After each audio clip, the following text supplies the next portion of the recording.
আল্লাহ রাব্বুল আলামিন ফেরেশতাদেরকে ডাকতে বলতেছ, ফেরেশতার দল, ওই যে আজিজা হাফিজিয়া মাদ্রাসার ময়দানে আমার কিছু সংকট বান্দারা বসিয়া বসিয়া কিসের আলোচনা শুনে আল্লাহ কিন্তু জানে, তারপরও গর্ব করিয়া ফেরেশতাকে প্রশ্ন করে। ফেরেশতা ডাকতে বলে, মালিক, আপনার কিছু গুনাহগার বান্দারা আপনাকে পাওয়ার জন্য, আপনার প্রিয় হাবিবুল্লাহকে পাওয়ার জন্য, জান্নাতে যাওয়ার জন্য, জাহান্নাম থেকে বাঁচার জন্য তারা মাহফিলের ভিতরে বসে গেছে। আল্লাহ রাব্বুল আলামিন এইবার ডাকতে বলে, ও ফেরেশতার দল, যেই সমস্ত আমার গুনাহগার বান্দারা আমাকে পাওয়ার জন্য, আমার রাসূলকে পাওয়ার জন্য, জান্নাত থেকে জান্নাতে যাওয়ার জন্য, জাহান্নাম থেকে বাঁচার জন্য ওই মাহফিলের ভিতরে বসে গেছে, ও ফেরেশতার দল, আমার ওই সমস্ত বান্দারা কি আমি মালিকের বানানো ভয়ঙ্কর জাহান্নাম দেখছে? ফেরেশতা এবার প্রশ্ন করে, প্রশ্নের উত্তরে বলে, ও মালিক, আপনার বান্দারা আপনার ভয়ঙ্কর জাহান্নাম দেখে নাই। আল্লাহ বলে, হে ফেরেশতা, আমার এই সমস্ত বান্দারা কি আমি মালিকের বানানো জান্নাত দেখছে? ফেরেশতা বলে, না মালিক, না, আপনার বানানো জান্নাত দেখে নাই, জাহান্নাম দেখে নাই, আপনাকে দেখে নাই, আপনার রাসূলকেও দেখে নাই।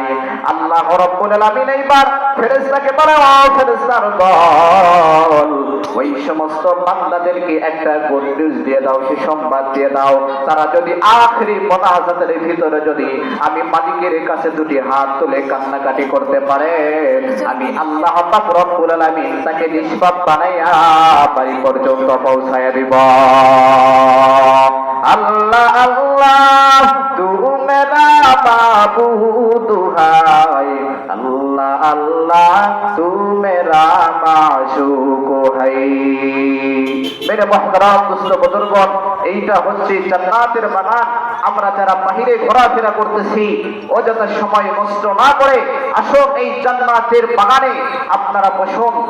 আল্লাহ রাব্বুল আলামিনের কোরআন কারীম থেকে কিছু কথা শুনুন। মেরে মুহতারাম দোস্ত বুজুর্গন, আল্লাহ পাকের কালামুল্লাহ শরীফ থেকে একটি ছোট্ট আয়াত পড়েছি। আল্লাহ পাক রব্বুল আলামিন এই আয়াতের অর্থ বলেন যে, হে আমার পয়গম্বর, হে আমার নবী, আমি আপনাকে জগৎবাসীর জন্য রহমত স্বরূপ হিসাবে পাঠাইছি। আপনার আমার নবী, আপনার আমার জন্য কি রহমত? এ মুসলমান, শুধু আপনার আমার জন্যই আমার পয়গম্বর রহমত নয়, আপনার আমার পয়গম্বর সমুদ্রের মাছের জন্য রহমত, আপনার আমার পয়গম্বর গাছগাছালির জন্য রহমত, আপনার আমার পয়গম্বর হাসরের ময়দানে আপনার আমার জন্য রহমত। এ মুসলমান, শুধু তাই নয়, শুধু তাই নয়, ওই জান্নাতের বাগিচায়, ওই জান্নাতে আপনার আমার পয়গম্বর আপনার আমার জন্য রহমত। আল্লাহ পাক রব্বুল আলামিন আপনার আমার পয়গম্বরকে রহমত স্বরূপ হিসাবে পাঠাইছেন। আপনার আমার পয়গম্বর হচ্ছেন এমন একজন মায়ার নবী, যেই নবী মক্কা নগরীতে যখন দাওয়াত দিতে লাগলেন, আল্লাহ রাব্বুল আলামিন বললেন, হে নবী, আপনি কোরআনের দাওয়াতগুলো মানুষের দ্বারে দ্বারে পৌঁছিয়ে দেন। এ মুসলমান, আপনারা বড় সৌভাগ্য, গ্রামের মাঝখানে একটা যে জান্নাতের বাগিচা, যেখানে কোরআনের হাফেজরা রাত ৩টার সময় উঠে কোরআন কারীম তেলাওয়াত করে। মুসলমান, আল্লাহ রাসূল বলেছেন, যে এলাকায় আমার ঘর মাদ্রাসা থাকবে, ওই এলাকায় আল্লাহ পাক রব্বুল আলামিন বালা মুসিবত দিবেন না, গজবের হাত থেকে ওই এলাকাবাসীকে আল্লাহ পাক হেফাজত করেন। আপনার আমার পয়গম্বর আপনার আমার জন্য রহমত।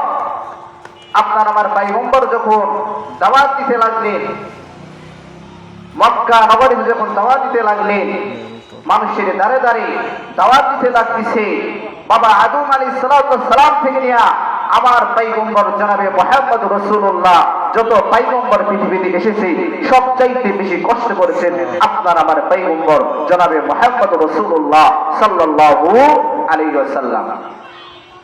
রাসূল সাল্লাল্লাহু আলাইহি সাল্লাম দাওয়াত দিত। আজ আলেম ওলামা, তাবলীগ জামাত সরমায় বিভিন্ন আলেম ওলামা হক্কানি পীর মাশায়েখগুলো মানুষের তাড়াতাড়ি কোরআনের দাওয়াতগুলো বুঝিয়ে দিতেছে।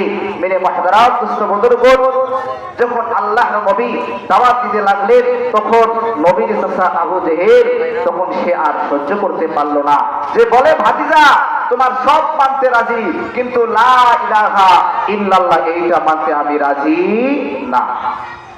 তোমার সব মানতে রাজি, কিন্তু আমি লা ইলাহা ইল্লাল্লাহ এইটা স্বীকার করতে রাজি কখনোই না।